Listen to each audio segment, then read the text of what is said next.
Bismillahirrahmanirrahim. Assalamualaikum warahmatullahi wabarakatuh. Waalaikumsalam warahmatullahi wabarakatuh, Bu. Assalamualaikum warahmatullahi wabarakatuh. Alhamdulillahirabbil alamin wa bihi nasta'in ala umuri dunya waddin. Wassalatu wassalamu ala asyrafil anbiya'i wal mursalin wa ala alihi wa ashabihi ajmain amma ba'du. Puji syukur kita panjatkan kehadirat Allah Subhanahu wa taala, Tuhan semesta alam yang menguasai hari pembalasan, dan hanya kepada Allah kita kembali. Salawat dan salam semoga tetap terhaturkan pada Nabi kita Muhammad sallallahu alaihi wasallam. Salah yang dibawa Nabi Muhammad telah mengantarkan kita dari zaman yang penuh dengan jahiliyah hingga kepada zaman yang penuh dengan terang benderang. Dan risalah yang dibawa Nabi Muhammad telah menjadi pembeda bagi tradisi, budaya, agama sebelum Islam diturunkan dengan setelah Islam diturunkan. Salah satunya adalah kesetaraan dan keadilan bagi perempuan dan laki-laki. Teman-teman yang saya cintai, marilah kita buka perkuliahan pada pagi hari ini dengan bersama-sama mengucapkan lafaz basmalah. Bismillahirrahmanirrahim. Teman-teman, hari ini kita akan membahas tentang muamalah, bagaimana cara kerja muamalah dan muamalah itu sendiri dalam kajian fikih secara umum yang ada di dalam Islam itu sendiri. Kalau teman-teman pernah mendengar tentang prinsip ya, prinsip dasar Islam ya, nanti akan melihat bagaimana konsep muamalah itu sendiri dijalankan. Jadi teman-teman, kalau teman-teman pernah mendengar ada ibadah mahdoh, ada ibadah ghairu mahdoh, maka ibadah mahdoh itu adalah ibadah yang wajib. Di situ dikenal juga dengan fikih ibadah, misalnya adalah sholat, puasa, haji, umroh ya, di mana waktu dan ketetapannya sudah berlaku. Artinya subuh itu tidak bisa berubah waktunya, zuhur tidak bisa berubah, zakat sudah ada ketetapannya, begitu ya. Kemudian haji dan umroh itu juga begitu. Jadi nggak bisa kita haji misalnya, tetapi di Indonesia itu namanya bukan haji, itu namanya jalan-jalan ya, nggak rezeki ya. Yang namanya haji itu ya di Baitullah begitu. Begitu juga umroh ya, yang namanya tawaf itu ya mengelilingi Ka'bah ya nggak Denis. Jadi kalau mengelilingi Candi Borobudur, tawaf bukan namanya, bukan, itu jalan-jalan. Jadi ada ketetapan waktunya, ada tempat yang sudah ditentukan. Nah itu disebut sebagai ibadah mahdoh. Nah selain ibadah mahdoh ada atau fikih ibadah, itu ada yang disebut sebagai muamalah. Nah muamalah ini yang akan kita saya berikan pengantar pada hari ini. Nah, teman-teman, apa sih sebenarnya fikih muamalah itu? Fikih muamalah itu bisa dipahami sebagai seperangkat norma hukum yang mengatur hubungan antar sesama manusia terkait dengan harta kekayaan, dengan cara memilikinya itu harus dengan cara yang baik ya. Misalnya dengan cara transaksi, pertukaran maupun penyelesaian sengketa. Jadi kalau misalnya ada sengketa itu diselesaikan. Nah, ada juga muamalah ya, dalam artian sebagai jual beli atau hubungan seseorang dengan orang lainnya untuk mencapai akad perdagangan.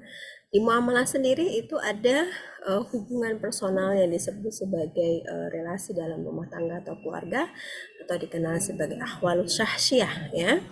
Ada juga jinayah siasah atau hukum pidana dalam Islam.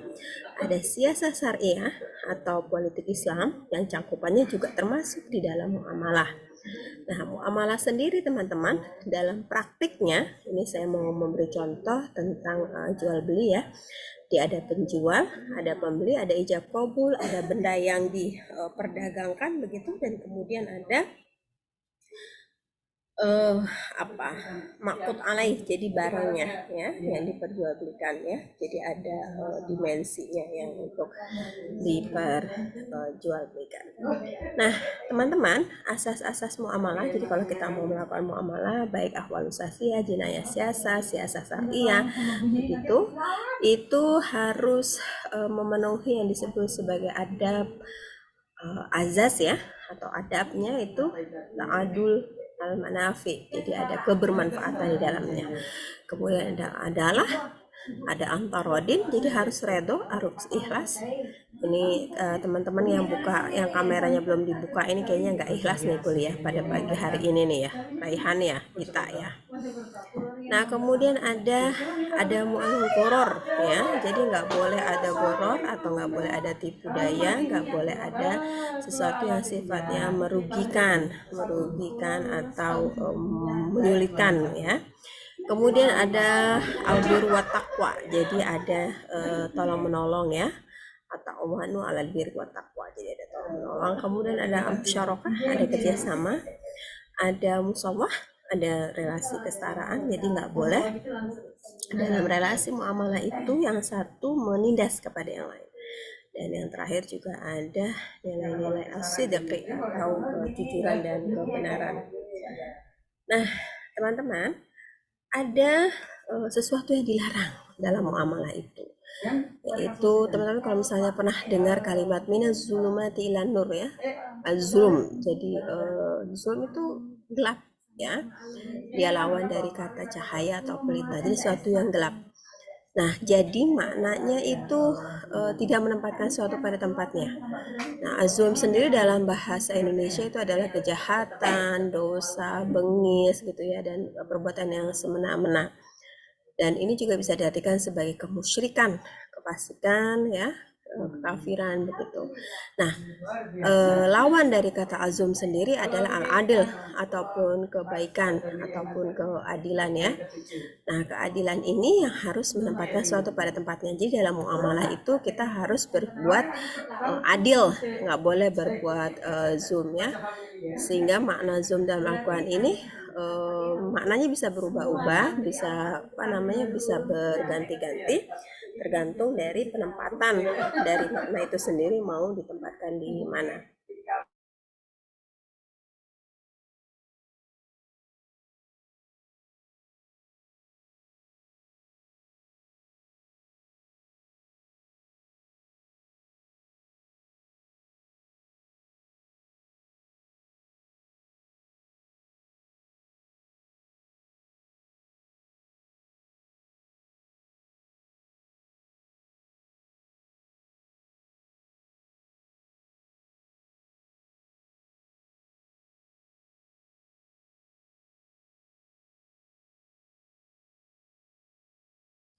Nah, mana azum ini sendiri kalau di Al-Quran disebutkan sebanyak 316 kali ya.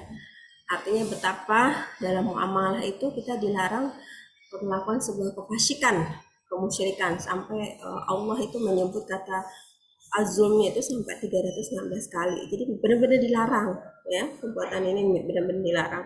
Sampai kemudian apa yang terkena adalah minaz zulumati ila nur ya, dari kegelapan menuju sesuatu yang terang benderang. Nah, teman-teman, ada juga larangan dalam bermuamalah itu tujuannya adalah ada mu'adzara wa diror. Jadi menghilangkan bahaya. Kenapa harus dihilangkan? Karena dalam bermuamalah itu tujuannya adalah antarodin ya. Jadi ada kerelaan, ada keridhaan di antara dua belah pihak. Nah, kerusakan dan kemudaratan ini merupakan fakta yang harus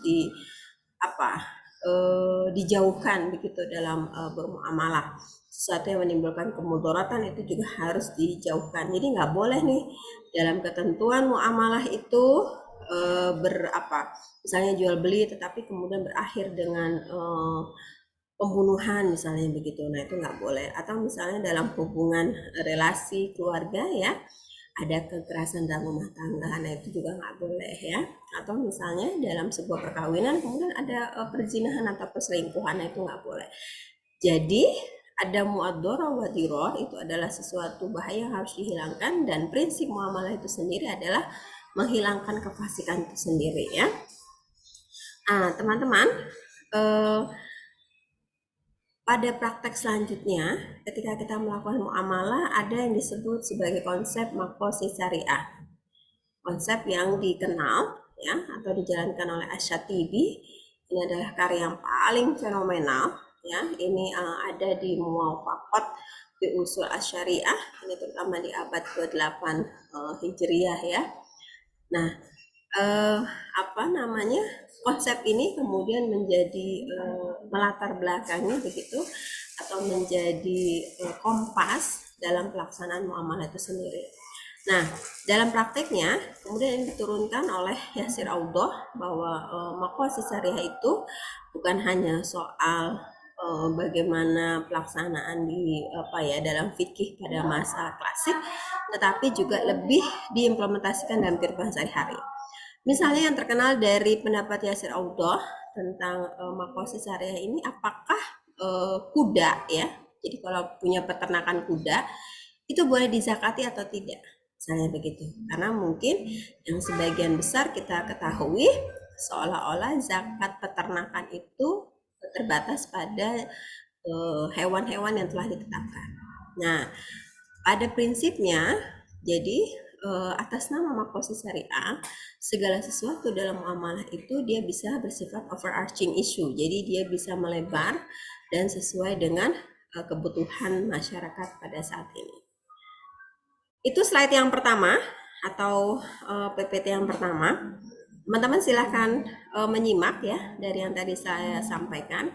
Sambil nanti menyiapkan pertanyaan, saya mau melanjutkan tentang apa prinsip-prinsip dasar muamalah atau turunannya agar lebih apa tuh, lebih approach-nya itu ya, pendekatannya itu lebih lebih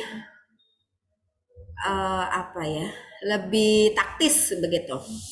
Nah, prinsip-prinsip dasar muamalah ya, teman-teman kan ingat lah ya bahwa Bismillahirrahmanirrahim, wa ma khalaqtul jinna wal insa illa liya'budun, ya, bahwa Allah nggak menciptakan jin dan manusia kecuali untuk beribadah. Nah, proklamir diri seseorang, penyerahan diri kepada Allah Subhanahu wa taala, ini bagian dari prinsip dasar dalam muamalah yang kemudian kita kenal sebagai nilai tauhid ya. Jadi ada nilai tauhid, ada nilai kejujuran, ada nilai persamaan derajat, musyawarah, toleransi, keadilan, tolong menolong, amal ma'ruf nahi mungkar ya, dan ini kemudian diaplikasikan dan diturunkan dalam penjelasan.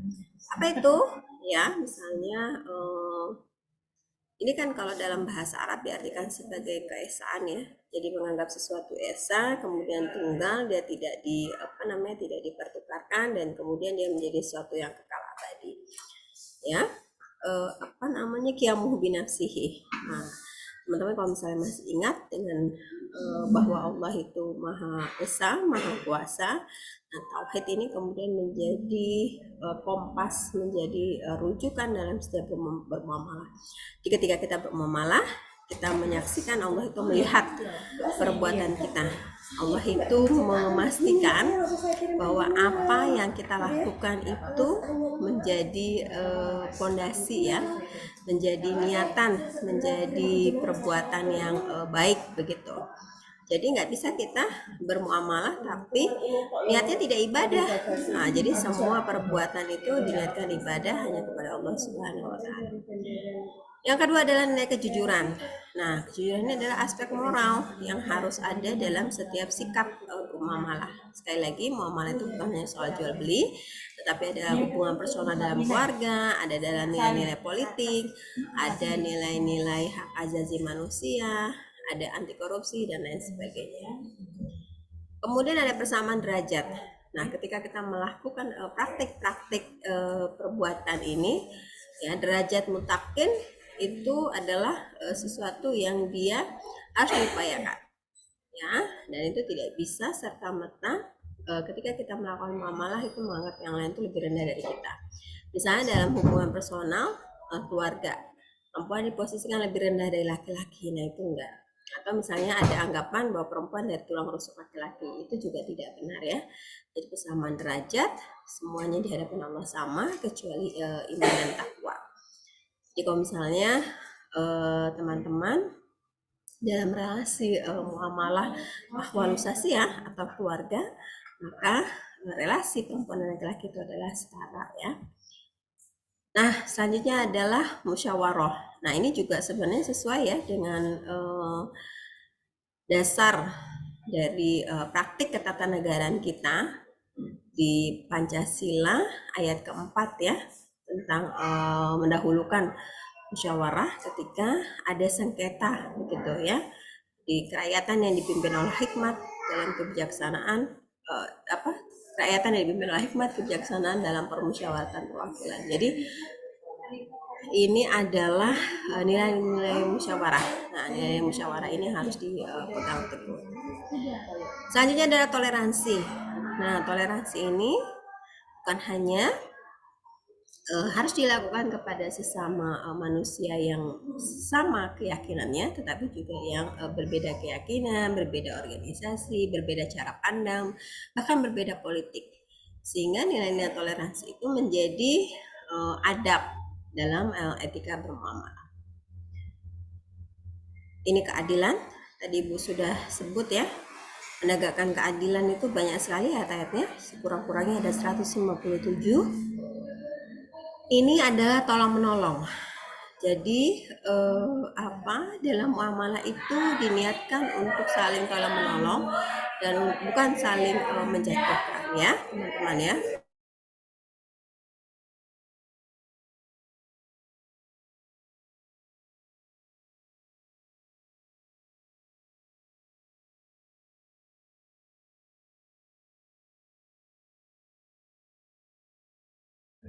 Nah, ini misal contohnya adalah yang paling praktek ya, praktek yang paling mudah itu misalnya dalam kehidupan sehari-hari itu sebagian menilai itu misalnya untuk bantuan dana kesehatan ya, atau jaminan kesehatan nasional JKN itu adalah produk dari wujud tolong menolong. Nah, ini nanti kita bisa diskusikan dalam mata kuliah dalam pertemuan hak asasi manusia, bagaimana teknik turunan ya mempraktekkan dari tolong menolong dari perspektif Islam ini. Dan yang terakhir adalah amal ma'ruf nahi mungkar. Jadi mendorong untuk melakukan perbuatan baik dan mencegah ya, mencegah dari perbuatan kemudorotan atau perbuatan yang buruk.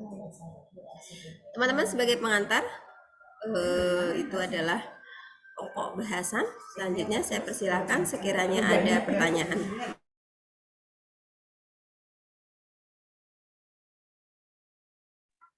Bu, saya izin bertanya, Bu. Ya, silakan disebutkan namanya juga ya. Saya Yuliani Lestari, ingin bertanya, Bu.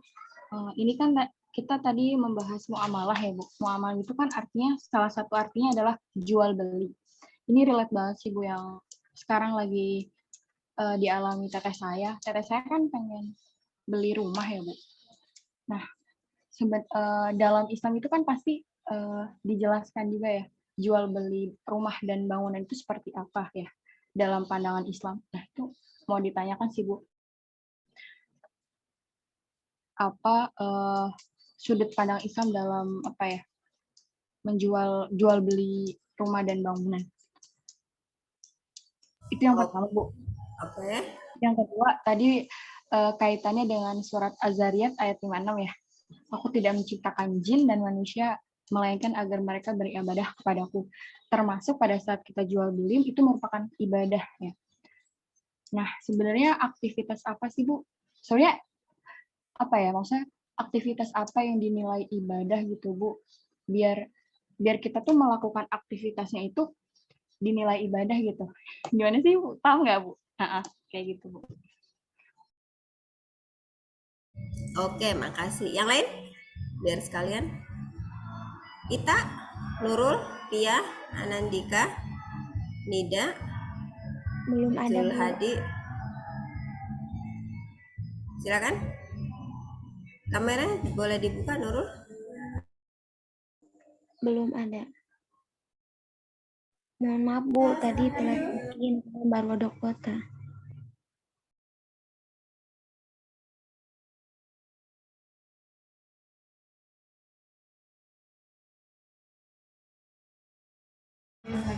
Oke, jadi kalau misalnya dalam jual beli rumah, apakah sesuai dengan syariat Islam? Teman-teman, harga jual rumah yang sekarang dengan harga jual rumah 10 atau 15 tahun yang akan datang itu pasti akan berbeda. Karena ada perbedaan suku bunga, ada perbedaan nilai tukar uang, dan juga ada perbedaan fluktuatif dari nilai rupiah itu sendiri. Jadi memang kalau kita meminjam uang di bank pasti ada pertambahannya dari nilai suku bunga yang kita pinjamkan. Misalnya harga rumahnya tahun ini adalah 500 juta. Tetapi untuk 10 tahun atau 15 tahun yang akan datang, 500 juta saat ini nilainya itu akan berbeda dengan 500 juta 10 atau 15 tahun yang akan datang. Jadi ada pertambahan di sana. Nah, apakah ini kemudian sesuai dengan syariat Islam? Beberapa bank itu menawarkan bentuk suku bunga yang sifatnya fluktuatif yang kita nggak tahu tiap bulan pertambahannya berapa. Marginnya, apakah ada pertambahan 11% tiap bulannya, tiap tahunnya, atau misalnya dia fix. Beberapa bank yang mengusung apa tuh namanya mudorobah atau apa namanya mode-mode muamalah ala Islam, maka dia akan memastikan kepada nasabah bahwa suku bunganya itu tetap sampai 10-15 tahun yang akan datang. Jadi nggak berubah, begitu. Karena dia sudah menghitung atau memprediksi penambahan keuangan dari tahun pertama sampai tahun ke-10, tahun ke-15 sampai tahun ke-20. Begitu. Jadi dia punya apa tuh catatannya tersendiri, ya. Lalu mana yang mau kita pilih? Yang kita pilih sebenarnya tergantung dengan kebutuhan. Apakah teman-teman itu sudah memastikan atau kakaknya Yuliani itu mau memastikan yang sifatnya sudah ajak tiap bulan, tiap tahun. Jadi udah jelas nih cicilannya misalnya begitu. Atau dia mengikuti suku bunga rate yang ada di BI. Jadi itu tergantung ya. Itu yang pertama tadi Yuliani. Yang kedua tadi tentang apa deh? Azariyat ayat 56, Bu. Oh, wa ma khalaqtul jinna wal insa illa liya'budun itu ya? Iya, Bu, betul. Gimana Yuliani? Iya, aktivitas syarat untuk aktivitas itu dinilai ibadah itu apa aja gitu. Oke, pertama diawali oleh niat ya, kulu amalin bin niat. Jadi segala sesuatu itu kita niatkan dengan ibadah. Karena kalau nggak kita niatkan dengan ibadah, nggak diniatkan dengan Bismillah ya, kita selesai mengerjakan pekerjaan itu. Tetapi kemudian tidak ada nilai ibadah di dalamnya, tidak ada nilai pahala di dalamnya. Nah, itu sebabnya yang membedakan secara signifikan antara yang muslim dan yang non muslim, dan muslim itu sendiri juga tergantung dengan niat ya, adalah kembali kepada niat. Niat kita belajar apa sih? Lillahi ta'ala kan, mendapatkan ilmu. Kalau cuma niatnya yang penting dapat absen, yang penting kebuka apa tuh namanya kelasnya begitu kan, kayak misalnya nih teman-teman yang nggak dibuka nih kameranya nih, nggak tahu nih niatnya apa misalnya begitu. Karena niat itu kan sesuatu yang tersembunyi dalam hati, ya. Jadi segala sesuatu itu harus tergantung dengan niat. Ini juga nanti terkait dengan pemidanaan ya, siasah syariah atau apa namanya siasah syariah atau jinayah siasah gitu.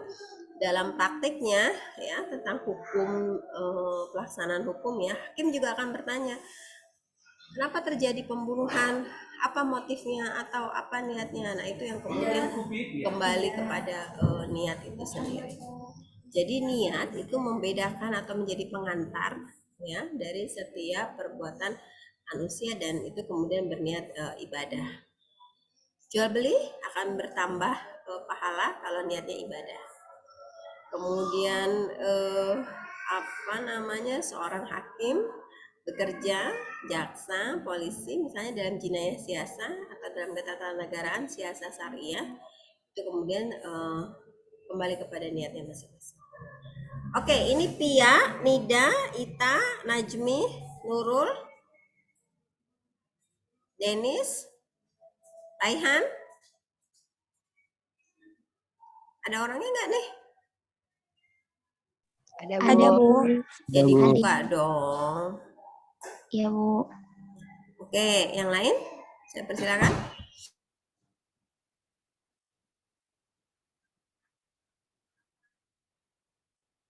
Bu, kalau kalau semisal kayak kita nih mau kerja, niatnya untuk bantu orang tua gitu ya. Tapi dengan cara kayak kerja di bank gitu. Bank itu kan termasuk riba dan memang sudah Allah apa ya kayak udah di backlist gitu sama Allah, riba tuh nggak baik gitu ya, nggak bagus gitu kan. Nah itu gimana Bu? Riba itu adalah sesuatu penambahan yang sifatnya memberatkan ya, memberatkan. Kemudian misalnya gini, pinjaman, jadi misalnya Yuliani minjam ke saya uang 100.000, tetapi kemudian dalam waktu 10 hari mengembalikannya 1 juta. Nah, itu kan berlipat-lipat ya. Nah, itu sebenarnya tidak boleh. Nah, dalam bank sendiri, apakah itu riba atau tidak? Sebenarnya ini sudah dibahas dalam DSN ya, jadi Dewan Syariah Indonesia ya, Dewan Syariah Nasional yang ada di MUI, tentang apa ekonomi ya, tentang perekonomian dan perbankan. Sebenarnya di sana tidak ternilai riba. Maksudnya tidak ada penambahan signifikan sebagaimana dimana sebagai riba, karena nilai tukar rupiah yang ada pada tahun ini begitu itu akan berbeda dengan 5, 10 atau 20 tahun yang akan datang. Jadi memang dia ada perbedaan signifikan penilaian mata uang. Nah, harga itulah yang kemudian dikalkulasikan atau dihargai yang harus dibayarkan ketika seseorang meminjam uang di bank. Nah, pertambahan itulah yang kemudian nanti pada saatnya 10 atau 15 tahun yang akan datang nilai itu akan sesuai. Nilai pertambahan itu akan sesuai. Jadi apakah bank itu riba atau tidak itu sebenarnya sudah ada ketentuan di MUI sendiri, selama penambahannya tidak terlalu memberatkan dan ada antarodin di antara dua belah pihak maka dia tidak tergolong sebagai sesuatu riba. Dan banyak juga ya bank-bank yang sudah memakai platform Islam dalam bermuamalah sehingga pilihan dalam perbankannya itu produknya macam-macam. Ada mudoroba, ada wadiah. Jadi dia sifatnya nitip aja, kemudian nggak ada bunga, ya, nggak ada penambahan. Apa tuh namanya kalau kita nyimpan uang di bank itu kan biasanya ada bunga ya, ada tambahannya.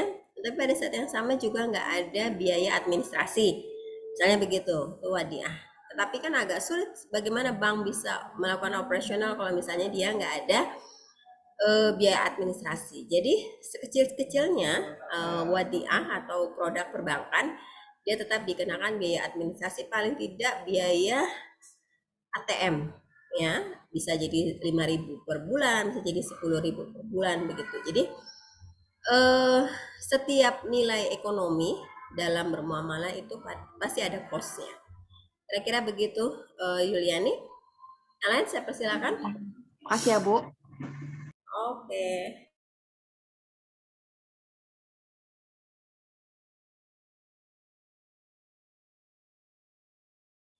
Yang lain?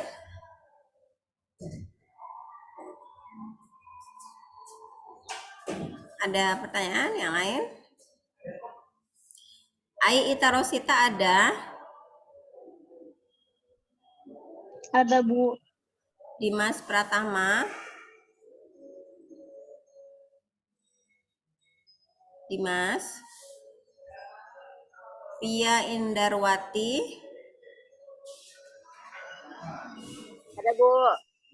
Nurul Widah? Hadir, Bu. Muhammad Nida? Hadir, Bu. Yuliani? Hadir, Bu. Nur Najmi? Hadir, Bu. Muhammad Rizki? Hadir, Bu. Hadir. Raihan Taufik Rahman? Hadir, Bu. Ita Rosita? Hadir, Bu. Anandika? Hadir, Bu. Denis?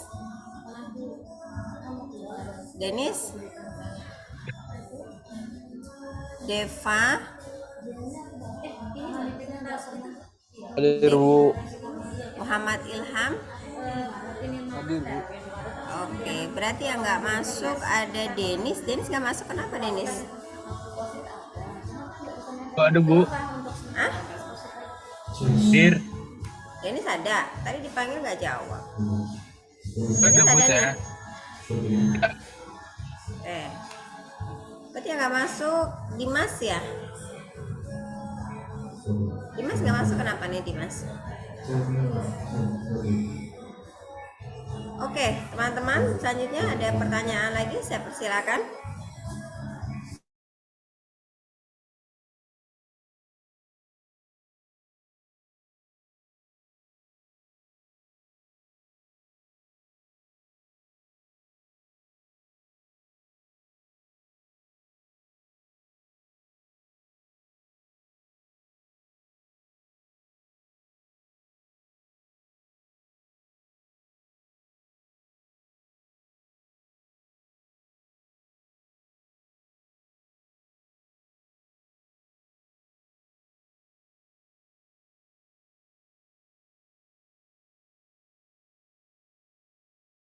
Teman-teman, saya ingin satu lagi ya, memberikan PPT ke teman-teman. Ini tentang relasi ya antara perempuan dan laki-laki, di mana Islam sebagai penanda bagi tradisi budaya sebelum Islam diturunkan yang tadi sudah saya sampaikan di awal. Teman-teman kelihatan ya di layar ya. Iya, Bu. Nah, kalau kita melihat posisi perempuan sebelum Islam diturunkan dengan setelah Islam diturunkan, itu menjadi pembeda yang sangat signifikan. Ya, sebentar, ini berisik di sini, saya matiin ininya dulu.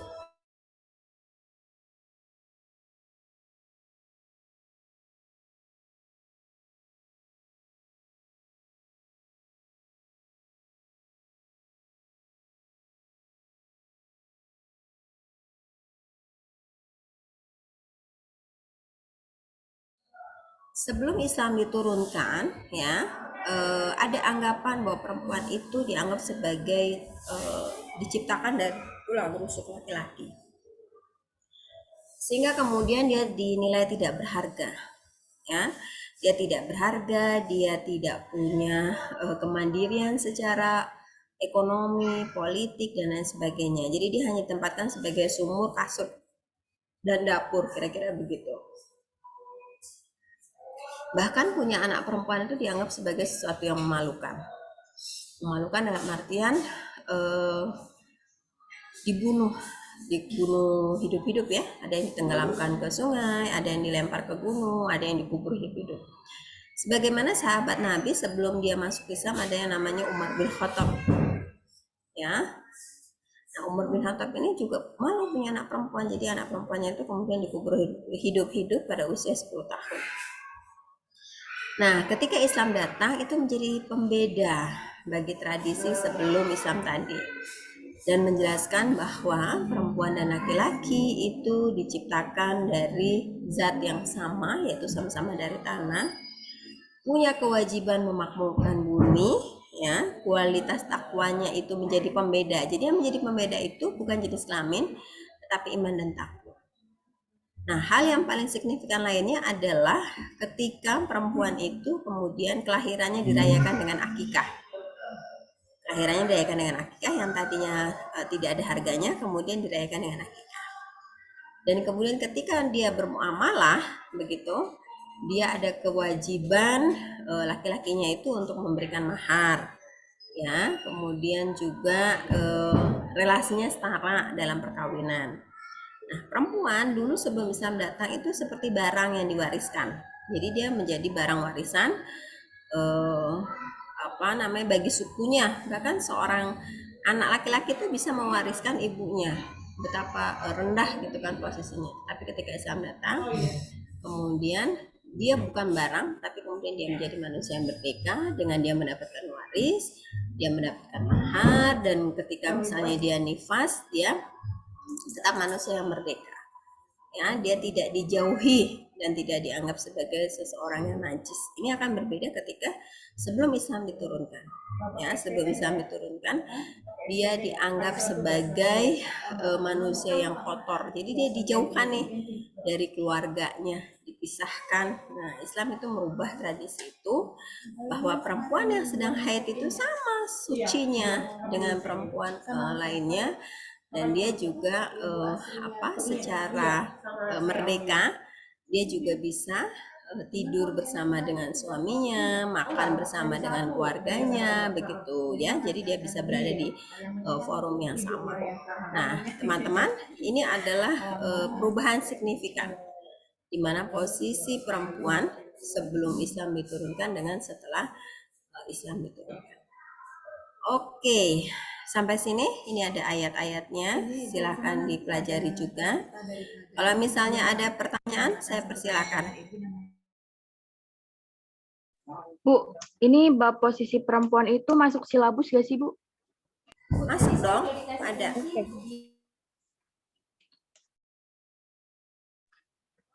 Oh, tentang perempuan ya, Bu? Kalau nggak salah itu ada. Ada. Termasuk juga tentang kepemimpinan perempuan itu juga ada di dalam silabus.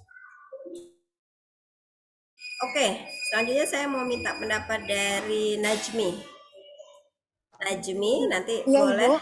di-review tadi apa yang udah Ibu sampaikan. Nanti setelah Najmi, Ibu minta Pia. Silakan Najmi. Kalau Najmi boleh mengajukan pertanyaan aja nggak, Ibu?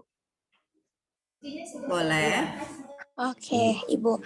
Tadi kan dari materi yang udah, Afwan Ibu sebenarnya, mohon maaf suara saya agak sakit untuk diajak dibawa ngobrol. Tadi kan Ibu sudah memaparkan yang posisi perempuan sebelum Islam dan setelah Islam hadir gitu ya, Bu ya. Aku pengen tanya, kalau zaman sebelum Islam itu kan ada ajaran tauhid gitu ya, Bu ya? Ya, apakah di ajaran tauhid itu juga posisi perempuan itu sama dengan ajaran sebelum Islam itu, Bu? Nah, jadi saya tahu walaupun agama tauhid dan Islam itu merupakan satu kesamaan, tapi apakah tetap ada posisi perempuan yang seperti itu, yang seburuk itu dalam agama tauhid?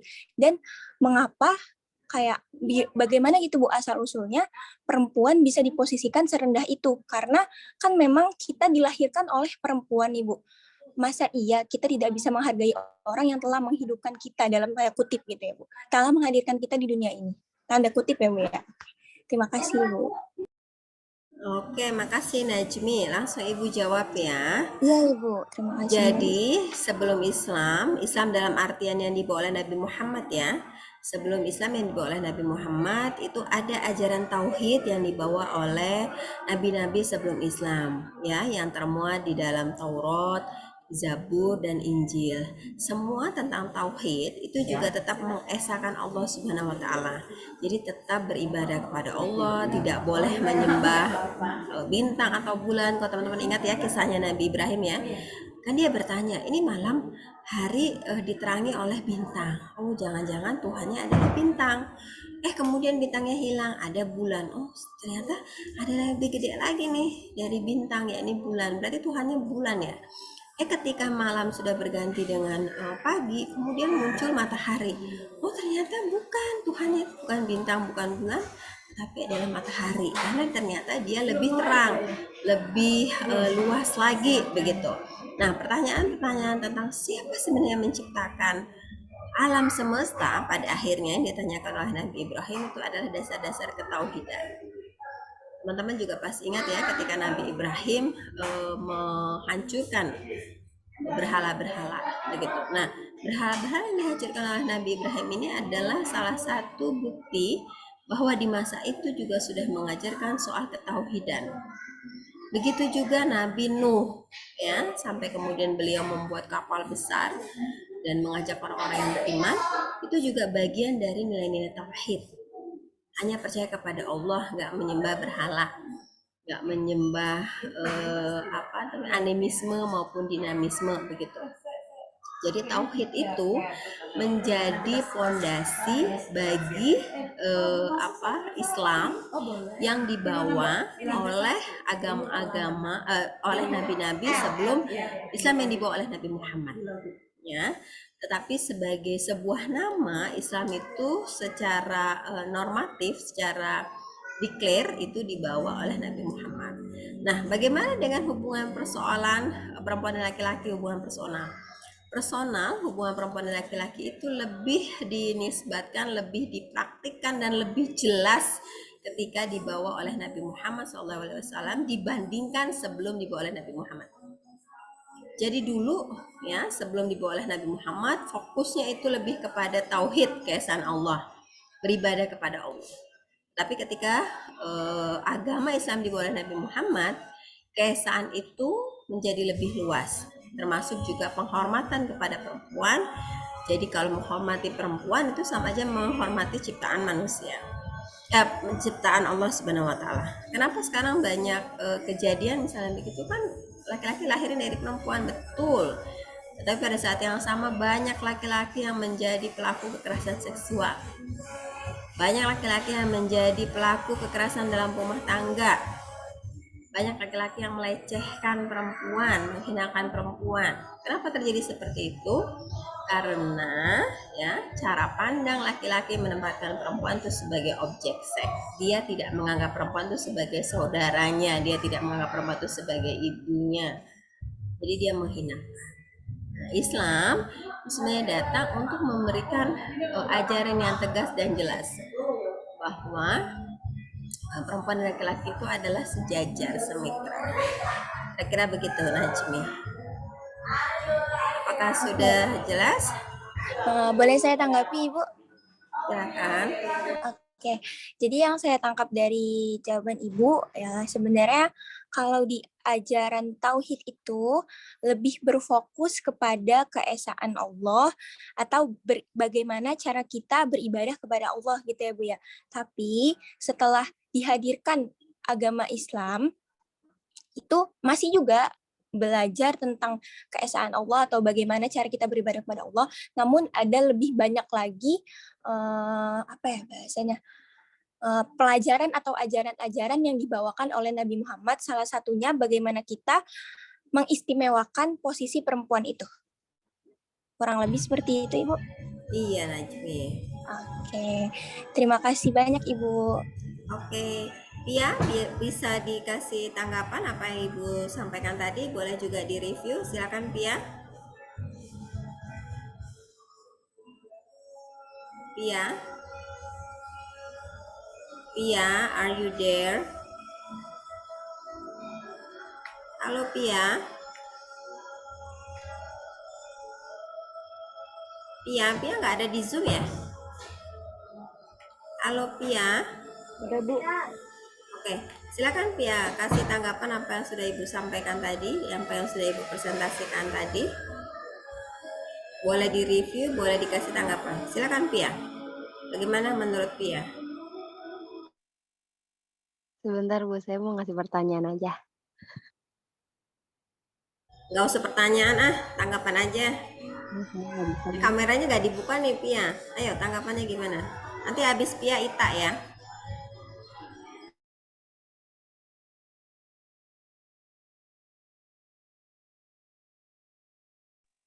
Saya pertanyaan aja Bu.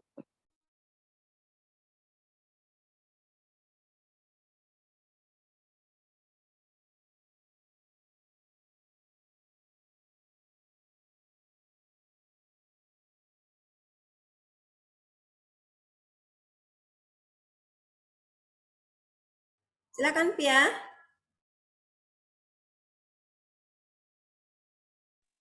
Saya pertanyaan Bu ya. Ya silakan. Saya mau nanya tentang perempuan yang Ibu tadi jelaskan. Menurut Ibu ya, pandangan Ibu bagaimana sih seorang perempuan yang berkerudung nih Bu ya, yang menutup aurat. Tapi dia nggak menjaga akhlaknya gitu Bu. Kayak ya udah bebas aja gitu. Kayak misalkan entah dia berpacaran, bermesraan atau bersentuhan itu kan sama aja dia tidak menjaga akhlaknya kan Bu ya. Nah itu menurut Ibu pandangan Ibu gimana? Ini sama juga nih, kita kuliah nggak buka kamera. Kan sama juga itu soal akhlak. Ya nggak Pia? Ya ulang. Iyalah, jadi akhlak itu juga jangan dimanai kita bagaimana kita menilai orang lain ya, tapi juga tentang diri kita sendiri. Kalau misalnya nggak mau pakai buka kamera ya semuanya nggak usah buka, ibu juga nggak usah dandan misalnya begitu. Tapi sebagai akhlak itu kan manifestasi dari ketaatan kita kepada Allah ya. Maksudnya kita percaya kepada Allah, kita mau menjalankan semua perintahnya gitu, dan pada saat yang sama kita menghormati sesama manusia, itu adalah dengan perbuatan yang baik, akhlakul karimah. Nah, orang pakai jilbab itu motivasinya macam-macam ya. Ada yang motivasinya hanya ikut tren ya. Jadi kemudian merek jilbabnya itu ada di kepala, ada di bagian punggungnya, bahkan ada di seluruh tubuhnya. Itu merek jilbabnya atau merek bajunya, sehingga orang tahu harga bajunya itu jadi ratusan juta atau puluhan juta. Ada orang yang pakai jilbab itu ya hanya sebagai sebuah ikut-ikutan aja. Jadi karena sekolahnya di kampus Islam, ya dia juga pakai jilbab karena nggak ada pilihan. Ada orang yang pakai jilbabnya itu niatnya emang dari hati, jadi ingin menutupi dan pada saat yang sama ingin berdakwah. Contohnya apa? Orang pakai jilbab tetapi ketika dia naik bis ada orang yang membutuhkan kursi, dia bagi bangkunya, sehingga kemudian orang menilai, oh jilbabnya itu telah menjadi ladang dakwah. Dengan pakai jilbab misalnya dia berbuat baik, nolong orang, menghilangkan duri di jalan misalnya begitu. Nah, kemudian dengan jilbabnya juga orang menjadi tersadarkan. Jadi orang niat pakai jilbab itu bermacam-macam. Apakah kita tahu? Ya kita nggak tahu. Ada orang pakai jilbab tapi tetap mau pacaran, ya, dan lain sebagainya. Itu boleh nggak? Nanti kita ada satu pertemuan khusus di mata kuliah muamalah tentang hubungan relasi antara laki-laki dan perempuan, di mana hubungan relasi itu mensyaratkan ada nilai-nilai penghormatan dalam diri, perilaku perempuan dan laki-laki. Jadi laki-laki nanti diminta untuk menundukkan pandangannya, tidak boleh menyentuh, menjaga lisannya, ya. Itu dalam muamalah. Begitu juga nanti dalam kehidupan perempuan. Jadi niat orang pakai jilbab itu akan berbeda-beda. Kita tanya Ita niat pakai jilbab apa tak?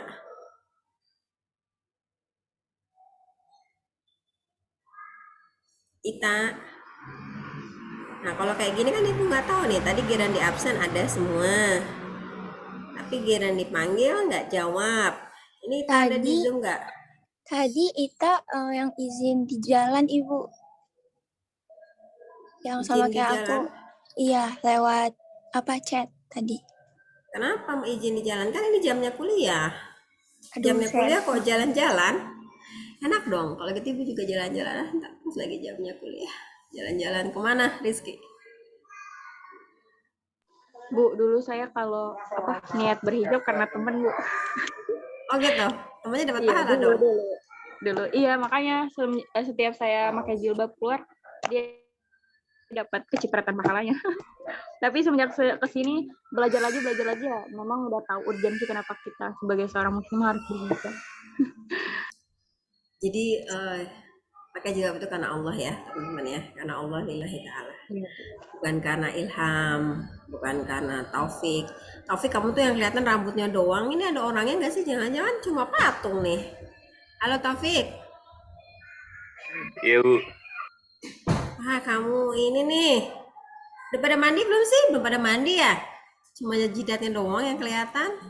Belum. Minggu depan kita offline di kampus ya. Ya Bu, siap Bu. Enak-enak. Terus gimana? Makalah aman? PPT Belum. udah pada jadi? Belum, Bu. Belum. Ada beberapa belum? yang udah Bu, tapi Ya, yang itu Bu, yang waktu saya telepon Ibu itu loh. Oh, Najmi telepon kemarin ya? Iya. Kalau sudah dikirimin aja.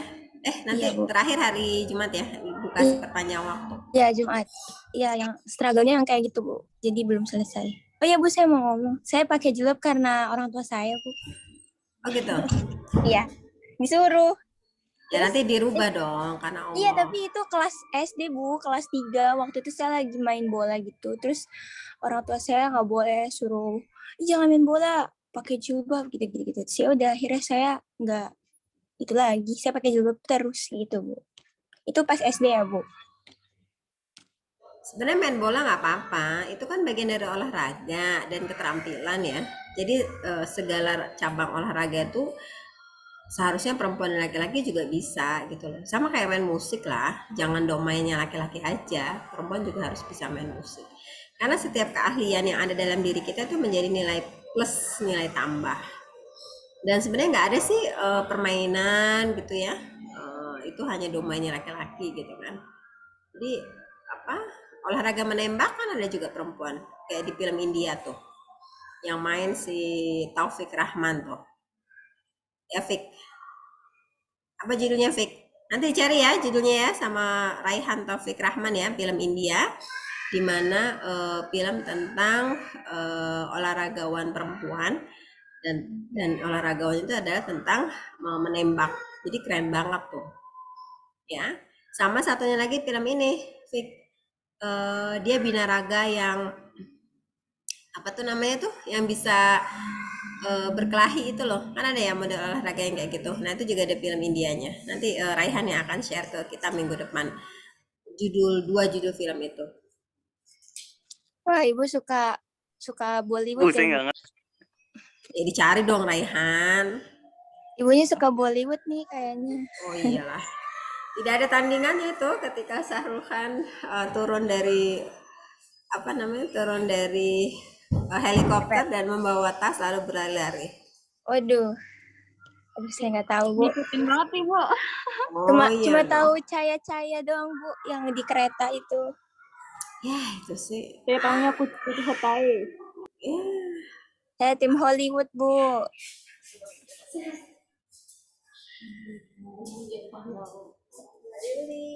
Halo Ibu.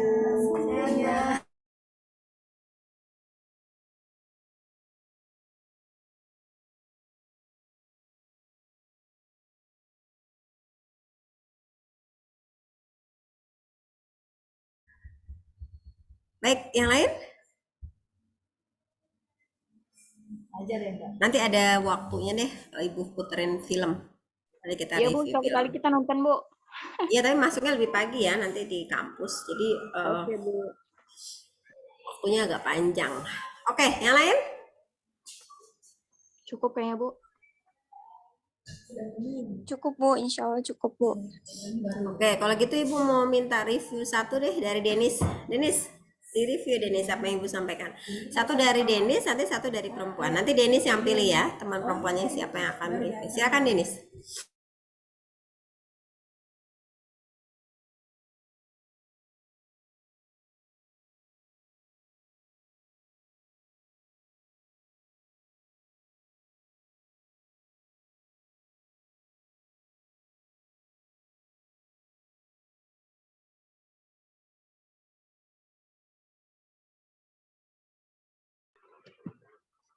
Bu, saya pertanyaan aja, Bu.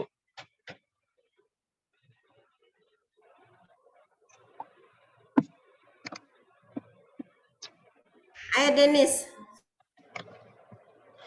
Bu. Saya pertanyaan aja ya. Enggak, review aja. Ya, jangan. Pertanyaan Yaudah aja Denis, ya. Denis yang tanya, yang jawab yang lain. Yang jawab Rizky. Kalau nggak jawab Ilham, kalau nggak Deva. Ayo Denis, silakan. Satu pertanyaan aja, Bu ya. Ya Denis. Cuman pertanyaannya agak melenceng gitu, Bu, dari materi, nggak apa-apa kan? Melencengnya kemana sih? Ke utara, ke selatan. Ya gitulah. Kamu nih pagi-pagi udah melenceng. Apa Denis, mau tanya apa? Tentang ini sih apa namanya? Kalau misalnya ada saudara perempuan gitu yang meninggal, nah terus kan dimandiin gitu ya, Bu. Nah, kalau misalnya ibu kita gitu yang meninggal, terus posisinya anak-anaknya misalnya laki semua gitu, terus kayak kondisi darurat gitu di rumah gitu misalnya, itu kayak dibolehin nggak, Bu, buat mandiin yang laki-laki gitu? Kalau misalnya nggak ada perempuan atau tetangganya gitu. Oke, siapa mau jawab dari pertanyaannya Denis? Saya, Bu. Nah, jawab Najmi. Oke, mohon dikoreksi kalau keliru ya, Bu ya. Jadi saya pernah belajar waktu sekolah tentang tata cara apa ya bahasanya, bahwa kita memperlakukan jenazah gitu Bu. Kalau di posisi yang pertanyaannya Denis itu, berarti kan semuanya itu laki-laki keluarganya, yang meninggal itu perempuan. Nah, itu dalam keadaan yang memungkinkan atau urgensi di kota itu atau di daerah itu tidak ada perempuan. Jadi keluarga laki-lakinya, kalau saya belajar gitu ya Bu ya, keluarga laki-lakinya atau bukan mahram bahasanya apa ya, pokoknya masih mahram mungkin kali ya Bu ya, kalau masih benar-benar keluarga kandungnya itu boleh kayak anaknya atau siapanya gitu, boleh Bu ikut memandikan. Itu kalau misalkan di daerah itu benar-benar tidak ada perempuan ya Bu ya. Kalau misalkan masih ada perempuan walaupun dari tempat yang jauh, maksudnya keluarga lain, itu harus dicari dulu.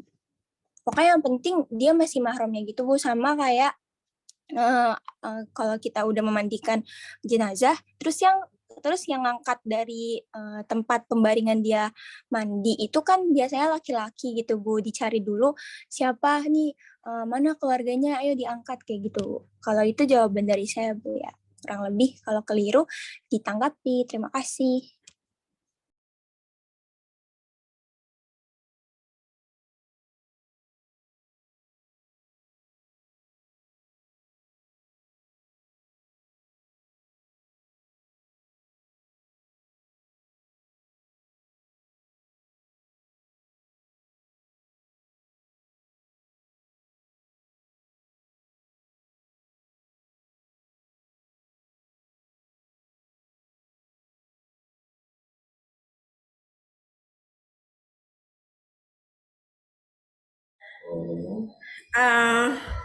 Justru jadi biar pas nih kopi satu ya Mbak. Bagaimana berdebat? justru yang disampaikan Najmi itu benar ya. Jadi Denis, kalau misalnya ada hubungan itu kan ada karena perkawinan, kemudian ada hubungan mahram itu terjadi karena perkawinan, kemudian ada persusuan, ada hubungan darah. Jadi 3 hal ya, ada karena perkawinan, jadi laki-laki dan perempuan ketika mereka menikah itu menjadi mahram, dan itu kemudian karena perkawinan. Ada karena persusuan ya, jadi misalnya seorang perempuan menyusui bayi dan kemudian anaknya yang perempuan itu dan bayi yang disusuinya itu walaupun bukan anak kandungnya kemudian menjadi saudara. Kemudian yang terakhir ada karena pertalian darah, jadi anak ke ibu, ibu ke bapak dan lain sebagainya. Jadi justru memang harus begitu. Kalau ibunya meninggal walaupun anaknya laki-laki semua, anaknya harus ngurus jenazah ibunya, harus memandikan, harus mengkafankan, harus menyolatkan, harus meminggul ini jenazah ibunya dan mengantarkan ibunya sampai ke liang lahat. Harus orang tuanya itu yang ngurusin, itu adalah anaknya, bukan orang lain. Di Denis misalnya orang tua meninggal harus Denis yang urus. Kakeknya meninggal, neneknya meninggal harus Denis yang urus, bukan orang lain. Justru kewajiban mengurus jenazah adalah diwajibkan kepada keluarga terdekat, bukan merbot masjid, bukan ustadz atau ustazah yang ada di daerah itu.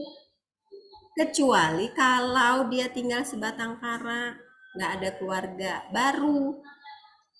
Selama dia punya keluarga, maka keluarganya yang wajib mengurus jenazah. Ya, begitu, Denis. Memang harusnya keluarga terdekat yang punya hubungan mahram. Ya, hubungan mahram. Ya, yang nggak punya hubungan mahram nggak boleh. Kalau nggak punya hubungan mahram, baru perempuan sama perempuan, laki-laki sama laki-laki.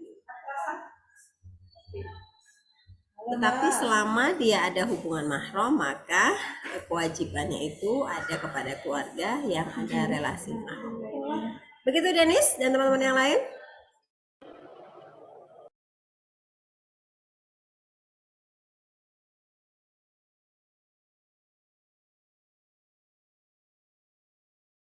Oke, yang lain. Siapa lagi? Ibu, mungkin materinya bisa dikirim di grup, Bu. Boleh, nanti Ibu kirim. Yang lain ada pertanyaan? Raihan di review. Terakhir, Raihan di review.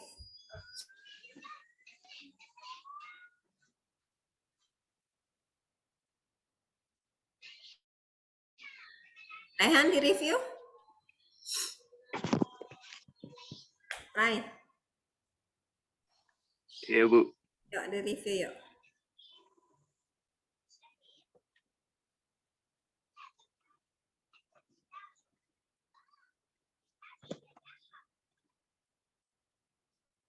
Oke, Raihan. Nurul mau review. Ya, Nurul review yuk. Ibu izin review sebagian boleh nggak? Boleh, semua juga boleh. Ibu senang banget. Silakan Nurul. Review soal kesetaraan perempuan dan laki-laki. Mukanya dikelihatanin dong sayang. Bisa cuma jendelanya doang yang kelihatan.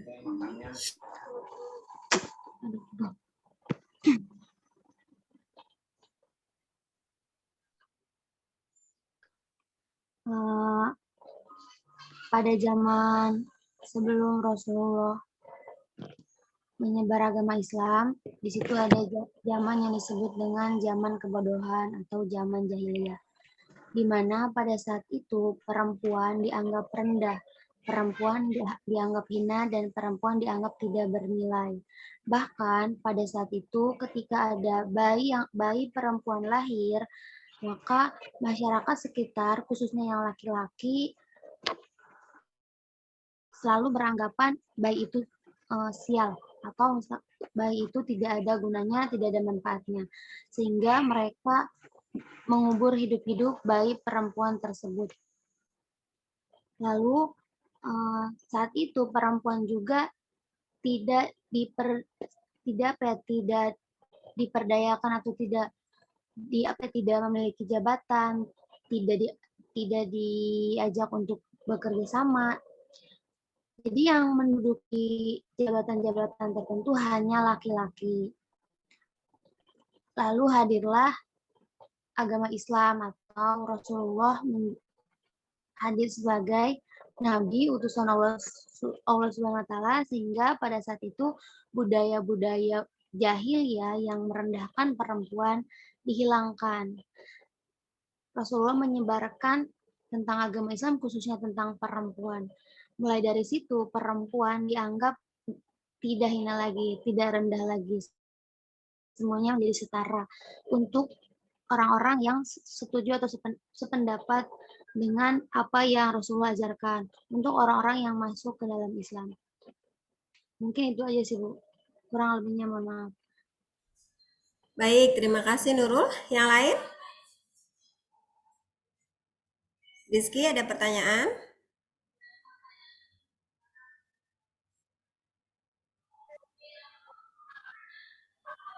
Sedikit aja Bu, mau nanya, kalau misalnya ibadah itu apakah harus dipaksa ya Bu? Kalau misalnya nggak mau, kayak misalnya tadi ingin pakai kerudung dari kecil kayak udah disarankan pakai gitu. Apakah kayak ibadah-ibadah kayak sholat, apakah harus dipaksa gitu ya Bu? Apa gimana ya? Dibiarin, tapi nggak? Iya, apakah harus dipaksa gitu? Kalau dalam beribadah apa dibolehkan apa gimana ya Bu? Itu aja Bu.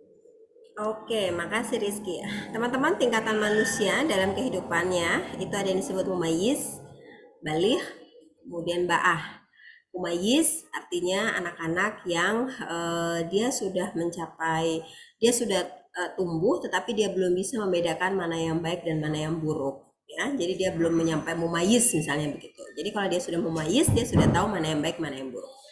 Teman-teman ingat kisah Nabi Musa? Ketika dia dihadapkan pada dua hal, satu roti, satu bara api, lalu dia memilih bara api karena warnanya lebih terang, lebih menyala, dan memasukkannya kepada mulutnya. Ingat Ibu. Nah, kisah Nabi Musa yang demikian ya, di hadapannya Firaun itu anak yang belum mumayyiz. Jadi dia belum bisa membedakan mana yang disebut api, mana yang disebut sebagai roti. Nah, anak kecil kalau dikasih pisau itu juga dia nggak ngerti gunanya untuk apa. Bisa memotong tangannya. berarti dia belum mumayyiz. Nah, nanti kalau dia sudah mencapai mumayyiz, dia tahu apa sih fungsinya pisau, apa fungsinya sendok, apa fungsinya pensil, apa fungsinya buku. Itu dia mencapai mumayyiz. Rata-rata dia berusia di bawah 10 tahun, di bawah 9 tahun, tetapi dia sudah mencapai 7 tahun. Maka dia punya kewajiban untuk diajarkan sholat. Jadi kalau anak-anak sudah mencapai mumayyiz, ya, dia udah mencapai 7 tahun, dia wajib diajarkan sholat. Nanti naik nih tingkatannya, disebut sebagai baligh. Baligh itu kalau laki-laki dia sudah mimpi basah, kalau perempuan ditandai dengan sudah menstruasi. Baligh dia diwajibkan atas ibadah-ibadah mahdhoh, itu sudah dihitung nih dosanya, ya. Kalau dia nggak sholat udah dihitung dosanya. Kalau dia nggak puasa udah dihitung dosanya. Kapan? Ketika laki-laki mimpi basah dan perempuan sudah menstruasi. Itu dia mencapai baligh. Nah, apakah dia sudah dianggap dewasa? Dewasa penuh? Belum. Dia masih baligh. Dia belum dan tidak bisa melakukan hubungan seksual. Dia tidak bisa melakukan hubungan personal laki-laki dan perempuan karena dia baru mencapai baligh. Kapan dia bisa? Kalau dia sudah mencapai ba'ah. Berapa itu usianya? Di atas 20 tahun. Baru dia boleh melakukan kewajiban sebagai laki-laki dan perempuan secara utuh, diantaranya yakni menikah. Lalu kapan seseorang itu diwajibkan untuk sholat, menutup aurat, menjaga akhlak, tauhid, ibadah? Sejak usia mumayyiz atau usia sekurang-kurangnya 7 tahun. Dan pada usia ini laki-laki dan perempuan sudah dipisahkan tempat tidurnya. Sudah diajarkan cara menjaga tubuh dan kebersihan, toharoh sudah diajarkan. Sudah diajarkan cara menjaga diri.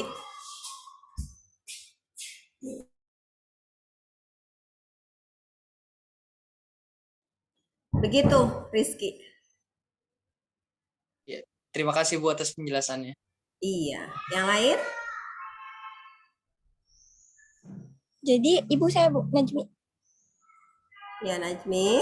Jadi mumayyiz itu ibaratnya kayak masa untuk mulai diperkenalkannya segala macam aturan di kehidupan gitu ya Bu ya. Maksudnya dalam konteks Islami gitu ya Bu ya. Pas mumayyiz. Terus Ibu tadi Ibu bilang kalau misalkan baligh itu belum bisa melakukan hubungan personal, hubungan seksual gitu ya Bu ya. Kalau bisa pas Ibu ngomong tadi ba'ah. Bener Ibu? Iya, pas ba'ah. Nah, tapi gimana kalau misalkan ada laki-laki atau perempuan yang menikah di umur sebelum 20 tahun gitu Bu? Kan zaman dulu juga banyak ya Bu ya. Itu gimana sih Bu dalam Islam sebenarnya? Pandangan dalam Islamnya itu gimana? Berarti kan dia belum mencapai tahap ba'ah, masih di tahap baligh gitu. Ya, betul.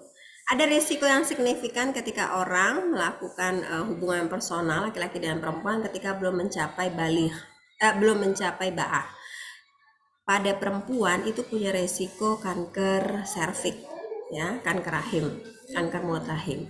Kemudian ketika dia hamil di bawah usia 20 tahun, dia punya potensi untuk hamil di usia muda, yang itu kemudian menyumbang angka kematian ibu di Indonesia. Angka kematian ibu di Indonesia itu tertinggi di negara-negara dengan penduduk mayoritas muslim itu di dunia, dan angka kematian ibu di Indonesia mencapai 365 orang. Itu menjadi negara dengan angka kematian ibu tertinggi di Asia Tenggara. Jadi kalau Asia Tenggara ini bukan hanya ASEAN yang 10 anggota ASEAN ya. Teman-teman pasti ingat lah ya, Association of South Asia Nation itu bukan itu, tetapi Asia Tenggara, termasuk di dalamnya ada Cina, ada India, Bangladesh, Pakistan, itu termasuk Asia Tenggara. Nah, Indonesia itu tertinggi angka kematian ibunya. Jadi kalau misalnya menikah di bawah usia 20 tahun, melakukan hubungan seksual sebelum usia yang matang, reproduksinya belum siap, rahimnya belum siap. Nah, begitu juga dengan laki-laki. Laki-laki yang melakukan hubungan seksual sebelum usia 20 tahun ke atas, maka dia juga punya resiko-resiko secara reproduksi. Tapi resiko paling berat itu adalah perempuan. Sebabnya laki-laki yang baik Dia tidak akan pernah melakukan hubungan seksual atau mengajak pasangannya sebelum akad nikah mencapai usia 20 tahun. Jadi laki-laki yang baik itu bukan laki-laki yang suka pegang-pegangan ya. Bukan laki-laki yang suka ngegandeng, bukan laki-laki yang suka gonceng-goncengin perempuan, bukan. Laki-laki yang baik itu adalah laki-laki yang menjaga wudhunya, la mastumun nisa. Jadi dia gak akan menyentuh yang bukan haknya. Dia akan menundukkan pandangannya, dia akan menjaga lisannya dari kata-kata atau perkataan yang melecehkan perempuan. Begitu. Nah, usia kapan kita mulai mengenalkan tauhid?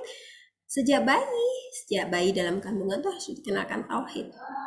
Tetapi praktiknya paling tidak mulai ketika usia 5 tahun. Ya, anak sudah mulai, sejak kecil anak sudah mulai diajarkan, tapi misalnya dalam 4 tahun, 5 tahun, secara berjenjang, itu diajarkan soal tauhid, soal Allah, soal keesaan, soal ibadah, itu harus sudah dari kecil diajarkan. Jadi kalau sholat harus jamaah, jadi anaknya ikut. Sekecil mungkin, sedini mungkin diajarkan. Walaupun Nabi mengajarkan usia 7 tahun kalau nggak sholat itu boleh, ya dimarahi. Diingatkan, maksudnya begitu. Jadi kalau misalnya mengingatkan anak untuk sholat itu seperti kayak kita mau mengingatkan ada kebakaran di rumah, kan kita harus ngebangunin tuh orang yang ada di rumah kita supaya nggak dilalap api kebakaran. Nah, itu logikanya harus dipakai. Kita menyelamatkan keluarga kita untuk sholat, ngaji, itu seperti menghindarkan diri dari api neraka. Begitu, teman-teman? Baik, Ibu. Terima kasih. Berarti tadi saya ada keliru ya, Bu?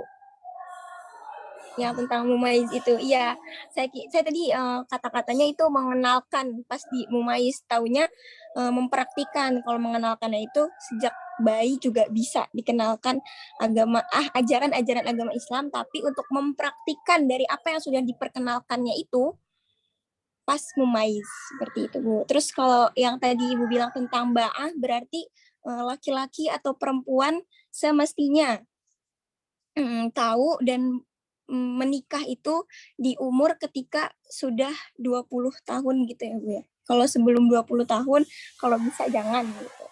Ya. Kapan waktunya? Kalau udah selesai S1 lah. Iyalah, Bu ya. Iya, ini aja masih pada minta sama orang tua kok. Masih pada minta sama orang tua, ongkos masih begini. Masa mau nikah? Ntar nikah kalau udah kerja, udah selesai semuanya ya. Yang lain ada lagi pertanyaan? Siap. Oke, nggak ada? Cukup. Iya, ini kamera nggak dibuka, giran ditanya. Cukup, cepet banget. Harusnya yang jawab cukup itu bukan Kan saya kan udah nanya, Bu. Kamu nih. Kenapa kamera nggak dibuka? Sakit matanya, Bu. Ini sakit matanya, badannya enggak. Oke, kalau nggak ada pertanyaan lagi, kita sudahi perkuliahan ini dengan bersama-sama mengucapkan lafaz hamdalah. Alhamdulillahirobbilalamin. Nah, nanti materi Ibu kasih di grup ya, dan sampai ketemu minggu depan di kampus ya. Billahi fisabilillah, fastabiqul khairat. Wassalamualaikum warahmatullahi wabarakatuh. Waalaikumsalam warahmatullahi wabarakatuh. Makasih, Ibu. Sama-sama, jaga kesehatan ya. Iya, Bu. Sama, Bu. Jangan lupa makalahnya ya. Siap, Bu. Ibu siap.